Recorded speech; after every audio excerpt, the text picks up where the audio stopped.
미국의 정치평론가인 헬렌 레리는 미국의 보수 언론인 더 페더럴리스트에 기고한 글에서 바이든 정부는 중국의 군사적 위협에 직면한 대만에 아무런 도움이 되지 않고 대만 방위를 위한 희망은 미국이 아닌 일본에서 올 것이라고 주장했습니다. 중국이 대만을 침공해 무력 통일을 강행하는 것은 시간 문제라는 관측이 강해지고 있고, 이에 저항하는 대만은 방어력 강화에 열을 올리고 있지만 단독적으로 중국의 침공을 막을 수 있다고 생각하는 군사 분석가는 거의 아무도 없을 것입니다. 대만의 국방예산은 130억 달러에 불과해 2,520억 달러를 국방예산으로 지출하는 중국에 단독 도전하는 것은 국가의 자살행위에 가까우며, 때문에 대만은 외세의 도움이 필요한데, 헬렌 레리 평론가는 대만이 바이든 정권에 의존할 수 없는 세 가지 이유를 들고 있습니다. 레리 평론가가 꼽은 첫 번째 이유는 우크라이나 사태에 대한 바이든 정부의 대응입니다. 나토와 미국은 러시아의 요구 리스트에 따라 안전보장협정을 논의하기로 동의했기 때문에 동유럽 회원국들은 외교적으로 바이든 대통령이 푸틴에게 양보했다라고 보고 있으며, 표면적으로 날카로운 언어로 러시아에 대한 경제 제재를 말해봐야 바이든 대통령이 선택할 수 있는 카드는 터무니없는 요구를 주장하고 있는 푸틴 대통령과의 대결이 아닌 유화책이며, 이러한 상황을 러시아에서 중국으로 대체한다면 대만에게는 아무런 위안이 되지 않는다는 것입니다. 두 번째 이유는 바이든 정부가 중국에게 대결과 유화의 신호를 동시에 보내고 있다는 점입니다. 미국과 호주, 일본으로 구성된 쿼드와 미국과 영국, 호주로 구성된 오커스, 신장이구르 자치구에서의 탄압을 문제 삼아 베이징 올림픽의 외교 보이콧 등 미국은 이러한 대결을 강조한 신호와 또한 코로나의 기원 문제에 대한 언급도 앞두고 있습니다. 하지만 위구르인 집단학살 방지 성명에서 미국은 위구르인 학살에 대한 언급은 하지 않았고, 바이든 대통령이 주최한 민주주의 서밋에서는 오드리 탕 대만 디지털 장관이 꺼낸 대만과 중국이 다른 색으로 칠해진 지도 장면을 모두 삭제하는 등 중국에 대해 유화를 강조한 신호를 계속해서 보내고 있습니다. 또한 바이든 대통령은 지역 집회에서 대만이 중국으로부터 공격받으면 방위로 나갈 것이냐는 질문에 우리는 그럴 의무가 있다고 답했지만, 대만에 대한 전략적 모호성을 끝내고 전략 명확화를 내세우자는 미 의회의 움직임에는 반대하고 있기 때문에 대만에서 상황이 급박해지면 우크라이나처럼 대만을 중국에 양보해 동맹국이나 대만을 실망시킬 수도 있습니다. 세 번째 이유는 미 국방부가 최근 발표한 글로벌 포스처 리뷰에 대한 실망감입니다. 참고로 글로벌 포스처 리뷰는 지구 규모의 미군 태세 재검토이며, 지난 6월에 바이든 대통령의 지시에 따라 미국 국방성이 작년에 수행했으며, 이 결과에 따라 미군의 재배치와 규모가 결정됩니다. 이를 두고 레리 평론가는 일본에서는 중국의 위협을 염두에 두고 인도 태평양 지역을 우선으로 규정하고 괌과 호주 등에서 대비태세를 강화하는 방향으로 나왔다고 긍정적으로 보도되고 있다고 말했습니다. 하지만 미국에서는 GPR 전체의 내용을 기밀 취급하기 때문에 관계자 이외에는 열람할 수 없으며, 이 건에 참여한 미 의회 관계자는 결정도와 변경도, 위기감도와 창조적 사고도 없이 지리멸렬한 말뿐이며, 미군의 상층부는 위기감 없이 중국의 군사적 위협 증대에 대항하기 위해 자원이나 전략을 조정하려는 사고가 결여돼 있다고 표현했고, 미 국방부도 기후변화가 중국만큼이나 중요한 위협으로 규정했다고 증언한 바 있습니다.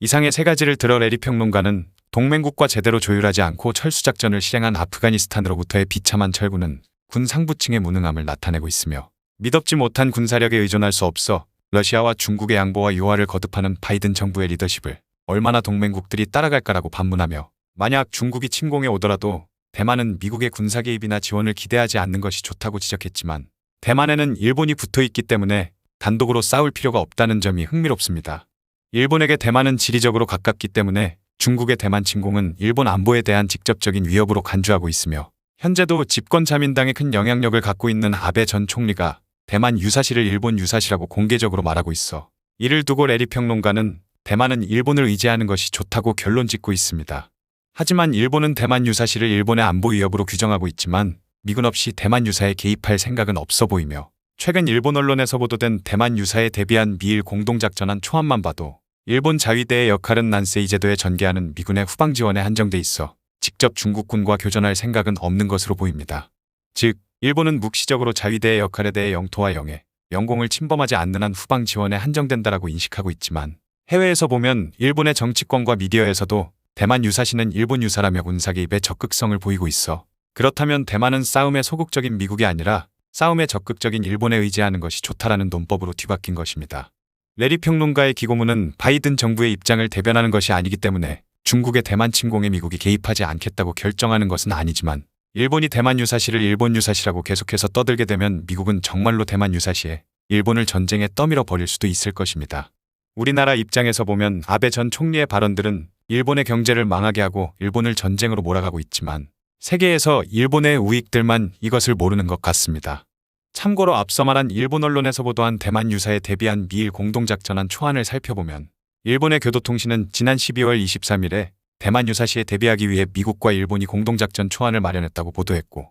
교도통신의 보도를 인용하여 외신들도 일제히 보도하기 시작했습니다. 내년 1월로 예정된 미국과 일본의 외교 및 방위회의에서 미일 양국은 대만 유사시에 대비한 공동작전을 정식 수립하기로 합의할 것이라고 보도했습니다. 현재 검토되고 있는 초안에는 대만 유사 징후가 확인되면 미 해병대가 일본의 난세이 제도에 임시 기지를 설치하고 미군은 로켓포 시스템인 하이마스를 이 지역에 배치하면 자위대는 하이마스의 탄약과 연료 수송 등의 분야에서 미군의 후방 지원에 나설 예정이라고 합니다. 중국은 대만을 침공할 때 중국 함대를 대만 동쪽 해역, 즉 필리핀해 쪽으로 함정을 배치해 대만을 구원하기 위해 파견되는 미 해군 함대의 발을 묶을 가능성이 높은 것으로 알려졌습니다. 따라서 미 해병대가 남서제도에 하이마스를 배치하는 것은 태평양으로 빠져나가는 중국 함대를 저지하기 위한 것으로 알려졌습니다. 하이마스가 사용하는 지대지 미사일인 MGM-140 에이테킴스는 2016년에 시커 업그레이드를 실시하여 해상이동 목표에 대한 공격에도 사용할 수 있게 되었고 에이테킴스의 후속으로 개발이 진행 중인 프레시전 스트라이크 미사일은 사거리가 700km에서 800km까지 확장되어 미 해병대가 운용하고 있는 지대함 미사일인 네이발 스트라이크 미사일보다 커버 지역이 넓어 이 미사일이 일본의 남서제도에 배치된다면 태평양으로 빠져나가는 중국 함대를 효과적으로 억제할 수 있을 것입니다. 다만 일본 정부 관계자는 만약 대만 유사시 난세이 제도에 미 해병대가 투입되면 중국군의 공격 대상이 될 것이기 때문에 난세이 제도의 주민들도 생명의 위협을 받게 된다며 이 같은 계획을 실행에 옮기려면 일본 내에서의 법 개정이 필요하다고 교도통신은 밝혔습니다. 한 가지 소식을 더 전해드리면 파키스탄군 통합홍보국의 바바르 이프티카르 장관은 지난 7일에 터키의 공격 헬기 T-129 아탁 도입 계약을 취소했다라는 해외 언론들의 보도가 잘못됐다고 밝혔습니다. 터키는 이탈리아 아구스타가 개발한 공격 헬기인 A129를 일부 개량한 T-129 아탁을 개발했으며 AH-64이나 AH-1G 등 미국제 공격 헬기보다 도입 비용이 저렴하여 파키스탄으로부터 T-129 30대를 수주했습니다. 하지만 미국이 터키의 S-400 도입을 이유로 대러시아 제재를 발동하면서 미국산 엔진을 구하기가 어려워졌고 결국 터키는 파키스탄과 아탁 헬기 인도를 1년 연기하기로 합의하면서 자국산 엔진인 TS-1400의 탑재를 서두르고 있습니다. 그러나 몇몇 외신들은 지난 5일의 ISPR의 회견 내용을 인용해 파키스탄이 정식으로 T-129 아탁 도입 계약을 취소하고 파키스탄이 전부터 관심을 갖고 있던 지테네미의 도입을 위해 중국과의 협상을 개시했다고 보도해 주목을 끌었으나 ISPR 장관인 바바르 이프티카르 장관은 지난 7일에 T-129 아탁 도입 계약을 취소했다는 보도는 근거가 없는 이야기이고 T-129 아탁의 도입을 위해 계속해서 노력해 나갈 것입니다라고 말했습니다. 따라서 서방의 언론이 아닌 터키 미디어가 보도한 대로 파키스탄의 주장을 믿는다면 파키스탄군은 터키의 아탁과 중국산 지테네미를 모두 조달하기 위해 움직이고 있는 것으로 보입니다.